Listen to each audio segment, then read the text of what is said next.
Good afternoon. First of all, Mr. Nirj Deva, I would like to say thank you for coming to the ICD and give you our warmest welcomes. And we appreciate you taking the time to have a brief interview with us today. And I'd like to kick off proceedings just with a very general question about China. So, where do you see China in 20 years? I see China as a global power in a multipolar world.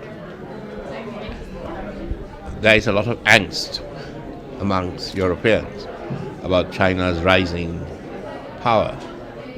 But China is actually becoming a global economic power. It is not a military power yet. Its military capacity is minuscule compared to the United States or what we have in NATO. So all this hand-wringing about China's global power is about its economic power. But when Japan became the second largest economic power in the world in the 70s, 80s and 90s, nobody was wringing their hands about Japan becoming an economic power. And later on when Germany became the third largest economic power in the world in the 80s and 90s, nobody wrung their hands about Germany becoming an economic power. So why on earth are we getting so worried about China? The reason is that we are not sure whether China is going to play our game or China is going to play its own game. And what do you think about that? Well, if you look at the evidence, and I made this point in my speech, China is playing our game. China is a part of our global institutions. China is playing a role in the United Nations, in the World Bank, in the IMF. Its managing director is now a Chinese.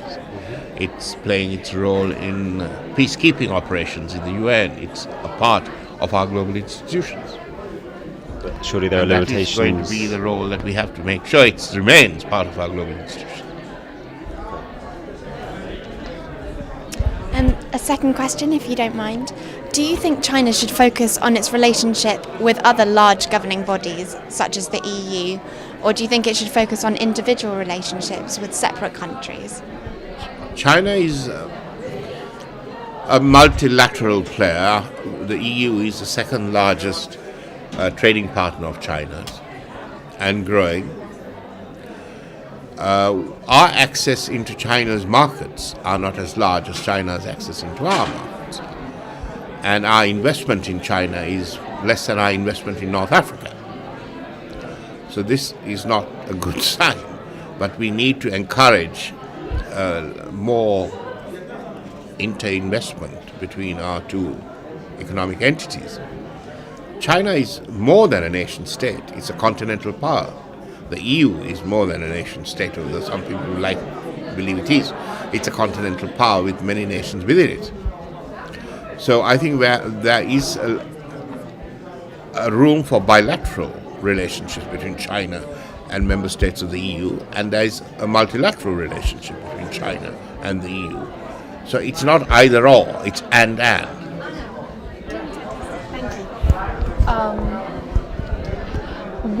I'm sure you heard Emily Lau's very rousing speech, but what do you say to her claims of Western hypocrisy, that, liberal democratic values are fine for Europeans and Americans, but perhaps the Chinese just aren't ready, or they just do things differently, their culture is different? And how legitimate do you really believe that China's participation in the global framework is, in fact? How genuine? How legitimate do you believe it is? China's role in the global institutions is very legitimate. China is playing a very significant role in our global institutions, in the multilateral order. But talking about values, we sometimes talk with double standards. When it suits us, we go and do collateral damage, and that's collateral damage. But are you aware that 300 people died under police custody in Britain in the last couple of years, and nobody has been charged? No, Britain's record is certainly not clear, nor is America's. So, if we apply a common standard, then all of us are wanting. If we apply our self-interested standards, then we can excuse our own behavior and not excuse other people's. I don't think we should apply values to relationships. Relationships are relationships. Do you think China will ever democratize? I don't know. I presume so. As After all, when did Britain become a fully democratic country? When? It took a while. When? When would you say that? Oh, I'm sorry. When did Britain have universal adult franchise? I'm sure some British people on the panel could answer that better than I could. 1922. Anyone know? Yeah. Oh? Until 1832, you couldn't vote if you didn't have property. So it's a gradual process. 1922, before women had the right to vote. No, absolutely. And in the States, it was 1920. And I sat in the Mother of Parliament and wondered about this. But do you believe that constitutes a lack of democracy or just a lack of rights for certain persons? I mean, I don't think that you can... When we exclude women from having a vote, I agree in theory, but...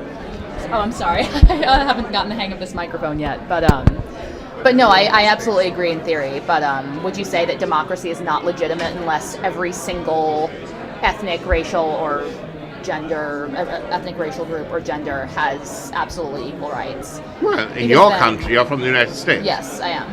You had a civil war 1965, about I think. slavery. Yeah. All men are created equal except blacks. Yeah. Come on. So, you know, it's an evolving situation. Thank you. Hi. As your role as an MEP, I would like to know your opinion on how China and the EU's relations will evolve over the next decade. I think China-EU's economic relationships are going from strength to strength. The problem is with our contrasting, conflicting values. We must not demand of China things that we tend to do. We are a sort of we use what we call soft power, which means stridently demanding things of other people. China doesn't demand it. And when I had my Chinese-speaking assistant, people came up to me and said, you know, you got a spy in your office? I said, yeah, absolutely. I've told him to photocopy everything. I mean, how on earth are we going to be a global partner when 1/4 of the world's population is totally beyond our ken, let alone understanding what's going on? So narrow-minded attitudes like that does make me wonder whether the EU will ever become what it should be, a force for good. And so your MEP, who was this?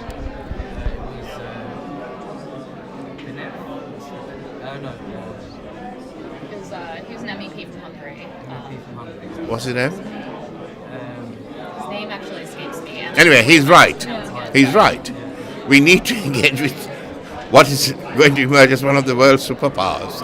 And at the same time, we don't know how to anything about it. It's bizarre. Just one more question as well. You mentioned in your response to the first question that our fears, for want of a better word, surrounding China are based on our lack of understanding of whether they're going to play their own game or ours. And I was just wondering what you thought the consequences might be if they did decide to play their own game, as you... Well, the problem is not Europe. The problem is that Europe is very good at sharing power. At the end of the 19th century, the British Empire was the most powerful thing the world had ever seen. By the end of the 20th century, the British Empire had gone. But the American Empire, or the American dominance, became to the fore. But there was no conflict. We didn't go to war with America about that. We actually cooperated with America in transferring power from the French and British empires to the American hegemony, if you like to use that word. And we've cooperated with America today. So the question is, if Europe can, because of its old traditions and capabilities, be able to manage transference of power, it could do the same as the world changes again. My worry is that America and China have no experience individually or collectively of sharing power. The United States has never had an experience of sharing power, whereas Britain's had, France has had, Italy has had, and so on. So will America be able to share power? Do you think And it will China be able to share power and will America and China be able to share power as equals? Will America treat China as an equal? Do you think it can? It has to. And that's the next challenge that is going to face all of you. And the only way, I don't think the current generation of American leaders can get their heads around this idea. But the coming generation, your generation, having mixed with China, worked in China, understood the Chinese, bought and sold bits and pieces of companies and this and that with China, mergers and acquisitions and so on, may be able to do the same thing that America did with Britain, or Britain did with America at the end of the 19th century, that you may have to do in the middle or towards the end of the 21st century. Just one final question on the subject of human rights. Every time we talk about China, we always talk about human rights nowadays, but usually this centres around sort of political rights, freedom of speech, and yet every day there are tens of hundreds of daughters who are being killed, aborted, and women's rights are just dismal in China. I'm sure you'd agree with that. What do you think we can do about that? I mean, when Ai Weiwei was arrested, the whole world stood up in outrage, and governments such as the UK condemned it outwardly. What can we do about women's rights, which in a way affect more people than they do political dissidents? Well, this is not only a problem in China, it's also a problem in India.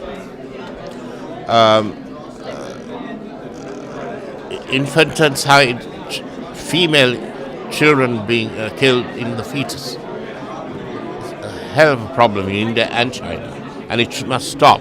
To me, it's murder.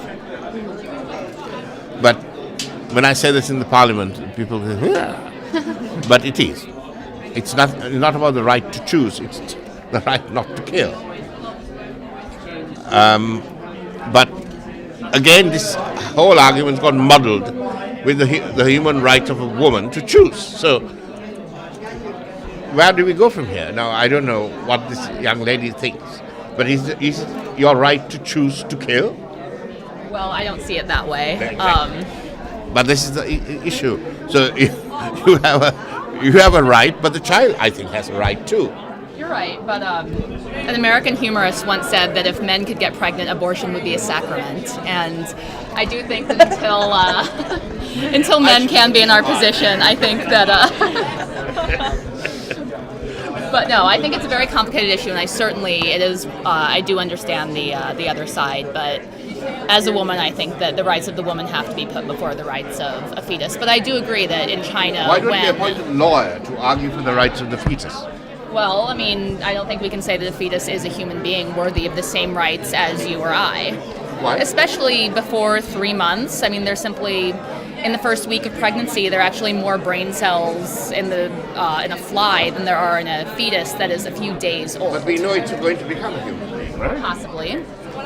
So absent miscarriage, absent any kind of... I suppose the question isn't the right of the child, but rather why are people preferring sons over daughters? So then why are we complaining about females? I mean, you could say by the same token. Oh, I don't believe in forced abortions at all. I think that if women don't want to get an abortion, they of course should not be forced to, or that if they find out that they're... abortions. These are cultural abortions.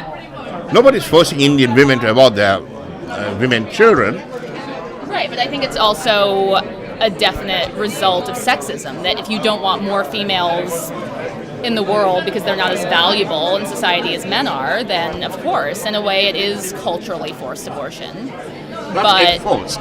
It's the woman goes and says, I don't want a girl child. Socially sanctioned. It's a socially sanctioned thing. But I think it's horrible. But I also think that for us to presume to tell a woman that she's making the wrong choice, like, oh, you're clearly doing this because society has oppressed you to such an extent that you should want this female, but you don't. I mean, ultimately, I think it has to be the choice. But don't you realize if that happened to the woman who was doing that to the child, that woman is only there because someone didn't do it to her. Okay, I'm sure I think I started a rather long debate that I'm sure we can carry on off camera. But thank you very much, Mr. Deva, for the interview.